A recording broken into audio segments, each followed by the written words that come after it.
Welcome back, everybody. Time for us to go behind the headlines. And as we reported, the Illinois House has passed the medical marijuana bill, House Bill 1, with a 61 to 57 vote, sending it to the Senate, which has passed bills like it before.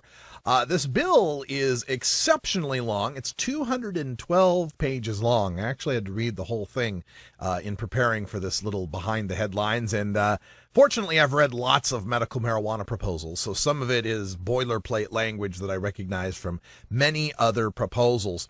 And the problem that I have with this is, once again, it's leading us into what I call the box canyon of medical marijuana. There is a quote here. First of all, the bill is called the Compassionate Use of Medical Cannabis Pilot Program. And that means this program will only last for 4 years. And in 4 years, if it's not voted, to continue, it will no longer be law. I can think of nothing crueler than allowing patients to be able to find this cannabis medicine and then criminalizing them after 4 years. You talk about sticking your toe in the water, so to speak. It'd almost be better if they never had access to it at all. At least they wouldn't know what they were missing. But anyway, this would make them the 19th jurisdiction, 18 states, or 18 in D.C., 17 in D.C., to legalize medical marijuana.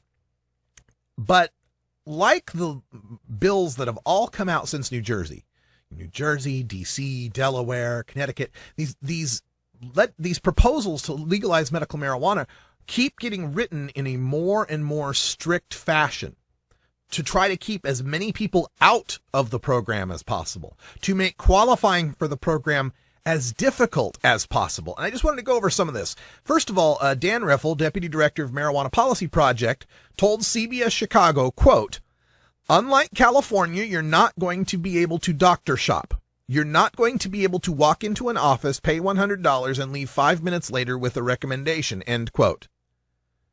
Because that would be bad if people got health care on a quick basis, if people whose doctors would be reluctant to write a recommendation had another option to find, that would be bad. But of course, this has to be written not from a medical perspective. They're always written from a political perspective, and that's the problem of medical marijuana, is it puts marijuana in politics where it doesn't belong. It belongs in the hands of doctors and patients. Now, we already mentioned the bill would, qualifying patients would get 2.5 ounces every 14 days from a dispensary. You're not allowed to home grow. And you must specify the specific dispensary, one, singular. You're not allowed to shop around at different dispensaries. If you want to switch dispensaries, there's a whole bunch of paperwork you have to file to change that. A doctor can grant a waiver if he thinks you need more than 2.5 ounces. But the qualifying condition list, this is where I think things have gone really insane. You're not going to be able to qualify for simple chronic pain or severe nausea in the state of Illinois.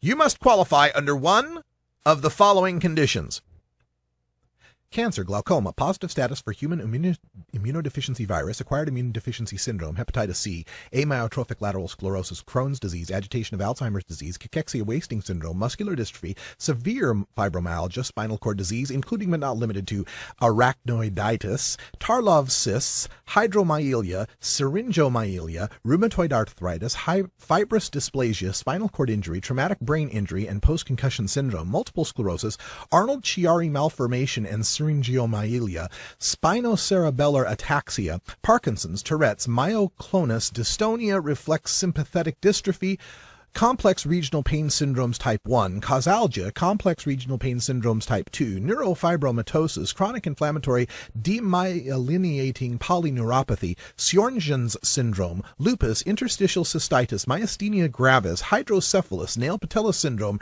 residual limb pain, or treatment of those conditions. Simple chronic pain will not do it.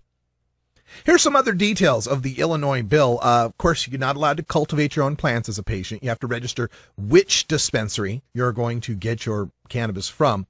Caregivers have to be at least 21 years old, and a caregiver can only assist one patient. So if you're the only son and have two parents that both need a caregiver, I'm afraid you'll have to pick whichever one most needs your help.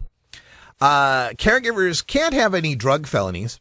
unless it was growing just a small amount of pot for medical use, but you have to prove all of that.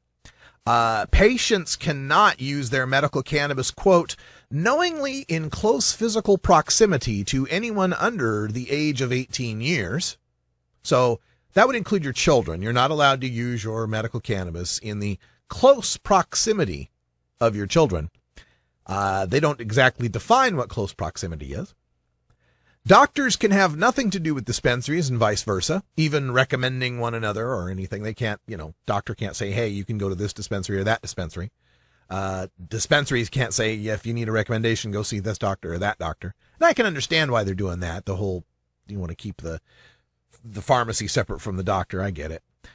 What else do we have in here? Oh, patients are protected from discrimination in organ transplants and child custody. And that's good. We're wanting to see that in these bills. Patients are somewhat protected from employment, education, and housing for being patients, but their use of medical cannabis can be restricted or denied, and employers can still use dirty urine tests to fire patients. No children can be patients. The department will not issue a registry identification card to anyone under the age of 18. Sorry, Michaela. Sorry, Alex. Police must have 24-hour real-time access to any and all video security at cultivation centers. Cultivation centers must be almost a half mile, 2,500 feet, from schools, daycares, and residential areas. Cultivation centers can only sell to dispensaries. Dispensaries can only buy from cultivation centers. There is no small growers, supplying co-ops or anything like that. Dispensaries have to be 1,000 feet from schools and daycares, can't be in residential areas. The dispensaries have to keep detailed records of the purchases by the patients to ensure that nobody's getting more than 2.5 ounces per fortnight, and police can randomly inspect all of those dispensaries and their records to make sure that that's all being followed. Then you can have your medical marijuana in Chicago or Springfield or Peoria. But only if you're chained to a radiator at 2 in the morning. Oh, have you ever met that funny reefer man? A reefer man. Have you ever met that funny reefer man? A reefer man. If he said he swam to China, he would sell you South Carolina. Then you know you're talking to